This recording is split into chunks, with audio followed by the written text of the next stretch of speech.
Give it up for Gustav Iden. Thank you so much. Yeah, the legend in the house. This was a bit better than the hotel room in Edmonton where you shot the last breakfast with Bob. It's a slightly nice, better huh? view. And now with the audience as well, it's pretty bad. And pretty Poncho good. Man, right? And Poncho Man. Yes. Don't forget Poncho Man. Never forget Poncho Man. I believe we've talked quite a few times at some pretty cool places, but this one is definitely This is pretty the best, this right? is very special. How is it being back on Maui? Because we forget we haven't been on Kona since 2019, but that means you haven't been training on Maui. Yes, it's wonderful to be back here. Being back in the heat, the humidity, it also reminds me how brutal it is, but I also love it here. I ran in the lava fields just a few days ago, and it's just, I don't know, the nature and the landscape is just so spectacular. It just always blows my mind away. All of us have had 3 years away from the island, but for me personally, at the start of the year, I really didn't think I would be here. I thought it was a long shot to kind of even think about targeting the race with the injury. So it feels even more special being back here. You've been on this course. What are your thoughts? Can I be honest on this show? or? You can be very honest. Yeah, I heard so much good things about the iconic Queen K highway, and for me it was a highway. I didn't feel the legend of the island. I didn't feel like the energy. It was just windy and a lot of traffic out there. So far I haven't found like the spirit on a highway, but swimming out here, beautiful, super nice. It's so beautiful. It's simple and tough in the same way. Like we went through the whole bike course, or 170k of the bike course, 2-3 days ago, and like it's quite simple out. Like you're just collecting Ks, but then we're on the way coming back again on Queen K, and you're just waiting for the top to see the airport, and it's not this one. It's like the next. No, it's not this one either. Like it's just endless on the way back home, and hopefully it will feel easier on race day. The bike course is actually harder than I had expected. There's a lot of rollers. And what you see when you see the broadcast, it doesn't look that hilly as it is, but especially down to when you're climbing up Harvey and going back again, and also just on the way back on the Queen K, it goes just up and down the whole way. And I think if you have a bad day, then it can be a really lonely and tough ride back from Harvey. Some people come here and it's all hard for them, they lie in the bed and they sweat, and they like all the sheets are wet, and they hate it, Right. Then there's a windy day and they hate it. And for me, it's always this what it's all about, I loved it when I look up in the morning and I see Haleakala, no clouds. I know, windy. This is gonna be a good day. This is gonna be a good day for our sport. On the island, at some point, most people seem to anyways, go through those lulls, and it's all about changing your chip and really realizing that you can break that barrier and mentally surprising and surpassing yourself. And I think that's one of the great things for all athletes to take away here in Kona, is that you can do it despite feeling pretty average, and you can keep going on, and insistence and persistence are two of the key ingredients for this race. I have been so deeply scarred by this race, and even in 2017 where I raced quite well, I still remember running up Palani and being in severe pain and wondering how the heck am I going to finish these final 16 miles, and the only reason I was able to push myself is because I was in the lead. But it's been the same story every time I've raced this race. It's been like run up Palani and be in a whole world of horrible pain and pretty well walk or semi-survive for a solid 10 miles. I really don't know what to expect here. At the moment, people ask me if how I'm going to prepare for this race and what I'm going to do, but I don't think you can really prepare for this race if you haven't been here, So I went to Dallas and it was hot there, and I felt good and felt like I still had a lot of kilometers in me on the run. So I'm just really excited, and I can't wait to see how it unfolds and just probably learn, because I really feel like it's a course where we see who's really tough, and me just in myself, I want to find out if I am tough or not. This is actually my 6th time on the island right now, believe it or not. It's my first time racing. First time racing here, but I came for several camps with Sarah Piampiano. I used to train with Sarah, and I learned so much from being out here on the course with her, and I've watched the race a couple of times, so it sort of feels like home to me. Your season this year was ridiculous. You guys started in March, and you're going to be racing into, what, November, December? Yeah, that's right. Starting off not ideally performance in Dubai, 10th place, but since then it's been amazing and been like, everything has been quite busy. I think I will have to need like a little bit easier December just to settle down a little bit before we go full gas towards Paris Olympic Games. Had some pretty ratty luck this year. Yeah. Started off with an Achilles issue that was mistreated. Then I ended up having some knee issues because of changing my posture. And then eventually a crash almost saved me because I was trying to get to St. George. Then I was trying to get fit for Roth. And then I was trying to cram everything for Hawaii and just to be here. And obviously, seeing the opportunity of having this great battle and really wanting to get to the island one more time and in the very best shape. And then, the wounds didn't heal up. It got infected, and then it went so quickly that I was in a scan one day, and the next day I was on the operating table. And it's kind of brought the calm that I probably should have had in February, but hindsight is a beautiful thing. And that's, what kind of brought the downfall. Just always wanting to keep pushing on and never really realizing that sometimes your body just needs a few days or even weeks.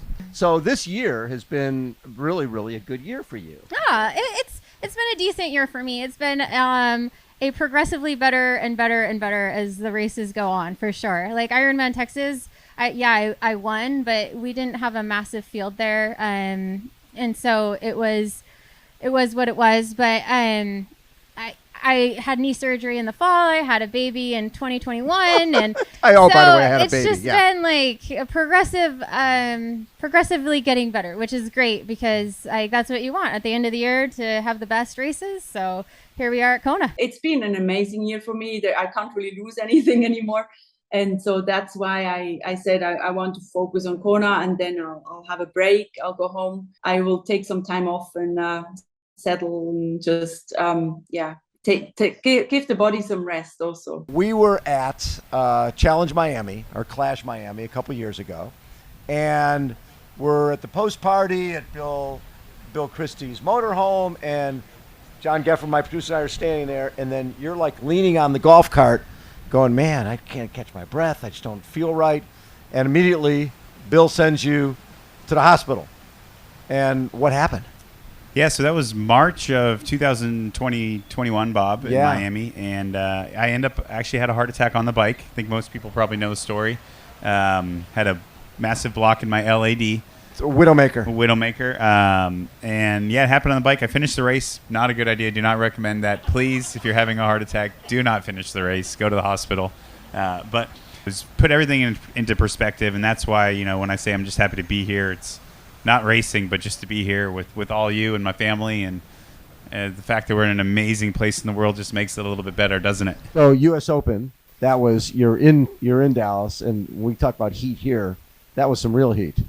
Oh man, it was like, yeah, furnace. I've raced races through Asia, like in Korea and Japan and the Philippines, that were ridiculously hot. But the 2 p.m. start in Dallas was kind of taking it to another level. But I definitely got out of that race what I wanted to. I wanted to first and foremost go there to see Ash compete at her best and win.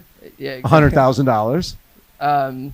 Yeah, we'll see if she wants to share that. But, to add to the other 100, she won at the Canadian Open. Yeah, exactly. She's gonna have to employ community property. Haven't we? You're not married yet. Oh, yeah, sorry. You get none I'm of waiting for the prenup to come through, but we'll see. So when you win the PTO Open, and we're talking $100,000 prize purse, I'm guessing that's your biggest prize purse ever. Yeah, a great prize purse. It's an incredible event, the PTO events. Like $1 million prize purses every event. Yeah. So it's changing the sport. It's changing it a ton because even 20th place is $5,000. Yeah, and I did Edmonton. I got 11th. Yes. And it was such an exciting race for me because I'm still racing. Sebastian Kienle's 12th, and ahead of me I'm trying to catch Kyle Smith, and it's a very competitive event at 11. Like nobody cares about 11, but it actually is significant money, and it's fun because this is the best people in the world all at this race. And then when you're fighting between 11th, 12th, 10th, it could be $4,000 difference. Yeah, I dropped my chain in Edmonton. Yes. And I had to stop, put it back on, and I think that cost me $5,000. So I'm gonna go to a bike shop next time, make sure the bike is working. When you saw that what the prize purse was going to be at somebody's, the Canadian Open, the U.S. Open, you're like, wait a second, I get third, you get $50,000. That's more than I would get for winning most races. Yeah, absolutely. I think the PTO is doing amazing things with how they're investing in the professional side of the sport. But for me, obviously this is my job. This is how I'm supporting my family. But Right. I love to race the best people. And so that's honestly why I was in Edmonton. I wanted to see where I could stack up against the best women in the world. That's why I'm here too. There was a point there after Dallas that you were thinking, I'm not going. Oh, that would have been a huge, huge mistake and a huge regret. So don't ever think or make decisions 24, 48, maybe even 72 hours after a race. So I'm totally glad I'm here. We had a great camp. And now I'm probably more excited than ever to do this race. Recently, Cat Matthews had a crash, and you were there. Right? So you were sort of a part of that first responder group. How, when you see a close friend like that get hurt, how hard was that for you? No, first of all, it's great that she is here on the island. She's just standing over there and waving and smiling. So there she is. Yeah. She was definitely one of the favorites here. And, seeing a close friend crash like that was a tough experience. I'm just happy that she is alive. Exactly. That she is here. She is in good mood. And... I'm 100% sure that she will come back and will be stronger. A car was coming the opposite direction in a normal road, and it decided to turn off its course, take me out, and cross the road to a venue on the other side of the road. So there was literally nothing I could do, which is in a way quite reassuring. I had no impact on that situation, and I wasn't seen, I assume, hopefully. So yeah. Bummer. So, bummer. Was it hard for you to make that decision? I'm still going to go to Kona? Honestly, so I don't remember physically getting hit. I'm hearing some great stories from the people who were around me at the time. Some swear words were issued apparently. I didn't want any help originally. It was like, no, get off me, I'm fine. You've been hit by a car. No, I haven't. And then obviously I actually hadn't heard Patrick tell me that we can get you to Kona. I was like, okay. And then, after that, it was into hospital. I don't really remember much. A couple of days of hospital care, which is nobody's favorite thing. And then my husband, Mark, flew straight out to meet me in hospital. And honestly, we got discharged. And Mark was like, we're going to Hawaii tomorrow. What do you remember about your first time here, your first race here? I spent a lot of time at the front. And then I spent a lot of time towards the back. So that's the long story short. When you came here and got third in 2018, what did you take away from that?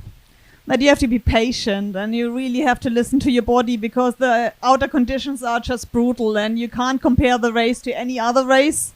It seems maybe easy because it's kind of flattish, kind of really straight, but I think that's the hardest part. I think after my first one that I did here, which was a bit of a disaster. You were 30-something or 30-something. The night before I stood on a sea urchin and got a bunch of splines up in my foot. And then during the race, I took a penalty that wasn't actually a penalty. It was a time split to the person behind me. So there was a 5-minute stand down.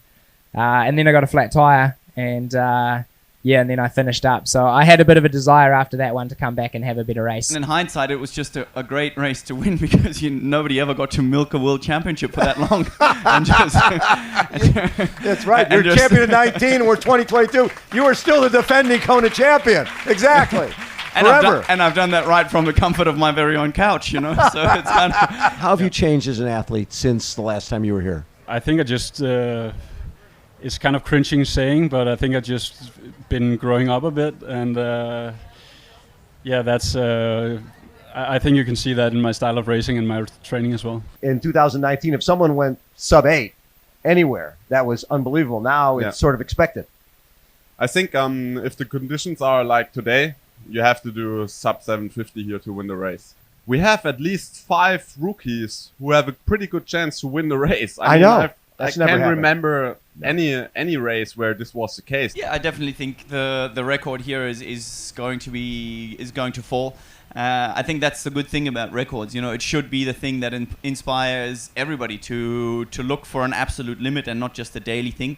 It's always dependent here on the conditions, but I do think that the boys are definitely pushing the envelope. You know, the front group is getting bigger, they're getting committed, the runners are getting stronger, and it's just a natural development, and that's kind of one of the reasons why I'm definitely keen to see if I can still do it. How do you see this race playing out? It's a year where it's really hard to tell because, of course, we didn't have 3 years of racing here, so it's gonna be tough because the sport developed over this past years.